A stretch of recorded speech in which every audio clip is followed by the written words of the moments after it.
Bonjour et bienvenue dans cette nouvelle vidéo. Aujourd'hui, on va voir une nouvelle simulation sur le StepSet Semantic Manager de Siemens. On va voir la continuité des cours et des exercices qu'on a fait dans le cadre des séries de cours de Siemens. Aujourd'hui, on va voir les fonctions de comparaison et de comptage. Donc, on va faire le comptage, le bloc de comptage, et on va prendre la sortie, on va la comparer avec une valeur et on va activer une sortie. Donc, c'est un cours très important. Il faut bien suivre jusqu'à la fin pour bien comprendre. Donc, j'ai déjà établi le profilé de Siemens, j'ai déjà la CPU et les modules pour ne pas tarder. Donc, je vais entrer directement au bloc OB1. Voilà, voilà.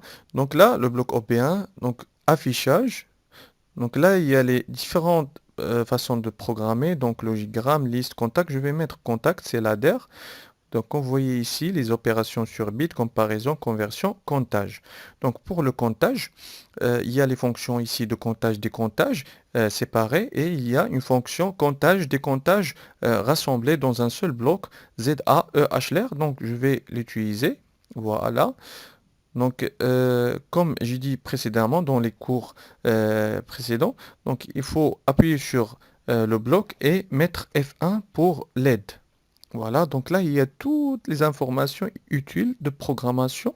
C'est très utile pour voir ça, les nombres de bits d'entrée, les types d'entrée.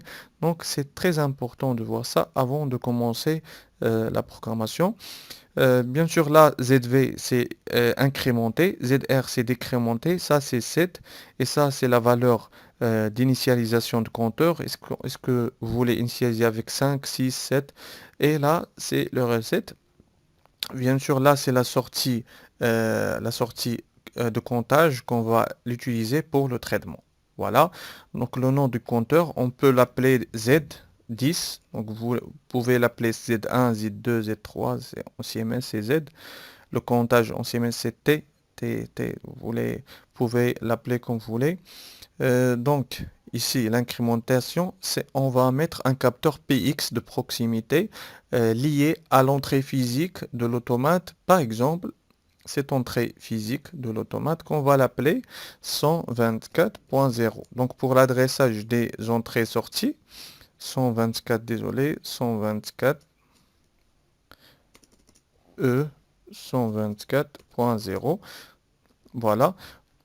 Donc pour bien sûr les entrées-sorties, l'adressage des entrées-sorties, vous pouvez le voir le cours numéro 1 pour revoir comment on peut changer les adresses d'entrée-sortie. Voilà, parce que vous pouvez mettre E10.0 donc comme vous voulez.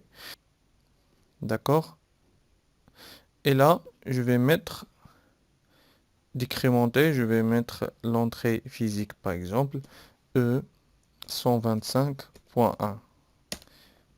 Voilà. Là, c'est le 7.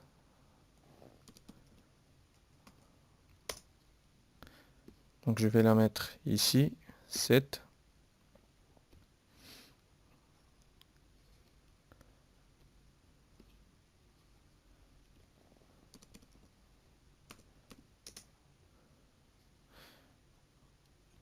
Voilà. Et là, je vais mettre aussi donc la valeur d'initialisation. C'est C dièse. Par exemple, 0. Il va commencer avec 0. Ici, le recette, je vais mettre une entrée physique pour mise à la 0 du compteur. Par exemple, E125.1.2. Voilà. Et là, la sortie, je vais mettre AW20 par exemple. Voilà. Donc, cette sortie de comptage, il va prendre la valeur de comptage, décomptage et mise à la zéro et il va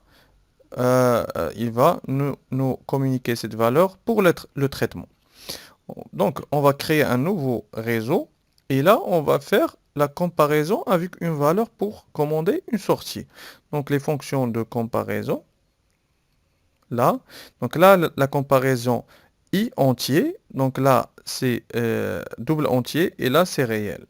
Donc comme vous voyez, il y a plusieurs blocs. Donc pour l'entier, par exemple, deux nombres, vous voulez faire une comparaison avec deux nombres entiers. Là, si les nombres sont égaux, il va activer une sortie. Là, lorsque les nombres sont entre deux valeurs, là, lorsque la première valeur est supérieure aux deuxième valeur, ça c'est inférieur au deuxième, là ça c'est supérieur ou égal. Donc on va prendre par exemple ce bloc. Lorsque la première valeur est supérieure à la deuxième valeur, il va nous communiquer une sortie, il va activer une sortie qu'on va l'appeler A0. A 124.3 par exemple. Et là, les valeurs, donc on va prendre la première valeur AW20, la valeur de comptage, avec 5 par exemple. Voilà.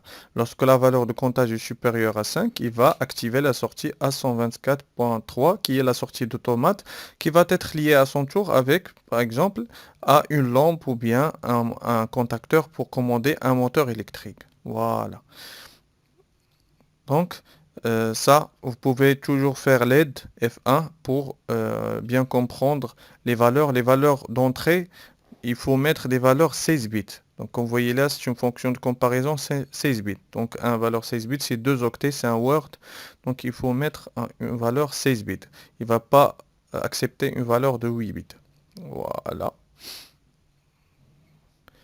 Voilà. Donc je récapitule, c'est un bloc de comptage-décomptage avec incrémenté, c'est une entrée physique, décrémenté, c'est une entrée physique aussi, la mise à zéro avec une entrée physique aussi. Là, c'est la valeur de comptage qui va être récupérée depuis, bien sûr, ces entrées, bien sûr. Après cette valeur de comptage, je vais faire ici le traitement avec le comparateur de valeur 16 bits. Donc le 5 ici, c'est décimal mais en binaire, il est codé sur 16 bits. Donc, je vais faire la comparaison avec 5. S'il est supérieur à 5, il va activer la sortie. S'il n'est pas supérieur à 5, il va désactiver la sortie. Donc, c'est ça le programme. On va le transférer maintenant. Mais avant de transférer le programme, je vais faire les mnémoniques. Voilà, j'appuie ici deux fois. Donc, A125.1, je vais l'appeler DEC décrémenté. Et là, c'est bien sûr mise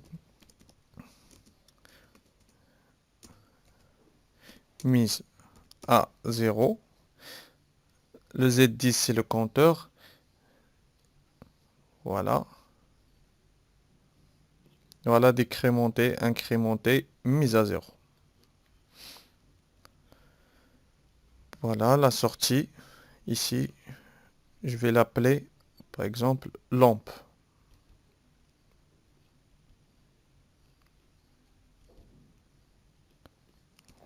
Lampe. OK. Voilà. Donc, je fais charger le programme. Donc, je vais activer PLSIM. Voilà, j'ai l'entrée E 124 et bien sûr 125 aussi. Donc, pour les entrées, vous voyez ici, insérer une entrée. Et là, je vais mettre 125 parce que j'ai les deux octets. Là, c'est la sortie.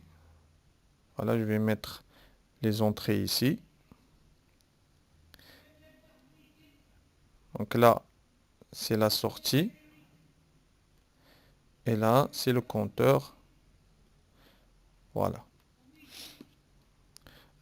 Voilà, donc ici, je vais charger l'OP1 dans l'automate. C'est bon, il est chargé. Transférer.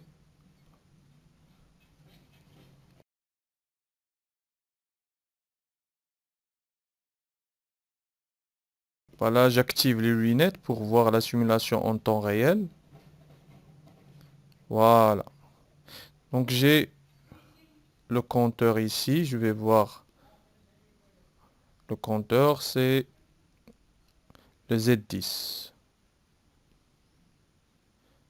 Bien sûr, toute la simulation en temps réel. Ici, je vais mettre décimal.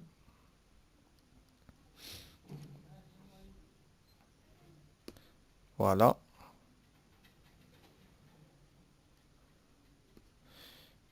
Voilà, je vais mettre mode run. Donc l'automate, il est en mode run. Donc incrémenté, c'est 124.0. C'est 124.0. Voilà, incrémenté.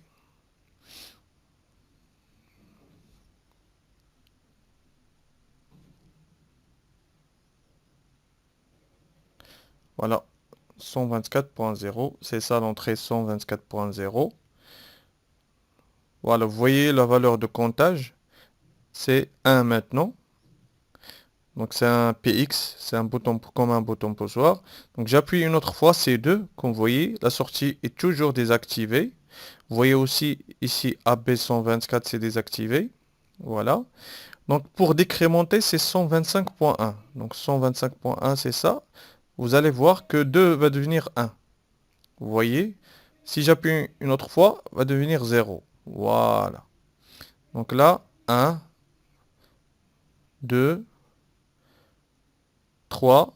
Je vais mettre par exemple une mise à 0. C'est 125.2.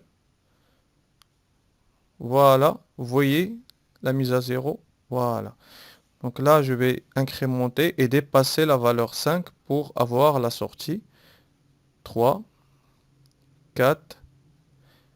Vous voyez, à 5, c'est toujours désactivé parce que il est supérieur, son supérieur est ou est égal. Donc lorsque 6, vous voyez la lampe est allumée, donc la sortie est activée. Voilà. Donc 7, toujours il va être activé. Je vais décrémenter. Décrémenter, c'est 125.1. Vous voyez, lorsqu'il va devenir 4, il va, voilà, 5, voilà. Donc là, activé. Voilà. 7. Et là, je vais décrémenter avec, voilà, 4, 3, 2, mise à la 0 avec 125.2 à 0. Je peux faire la même chose.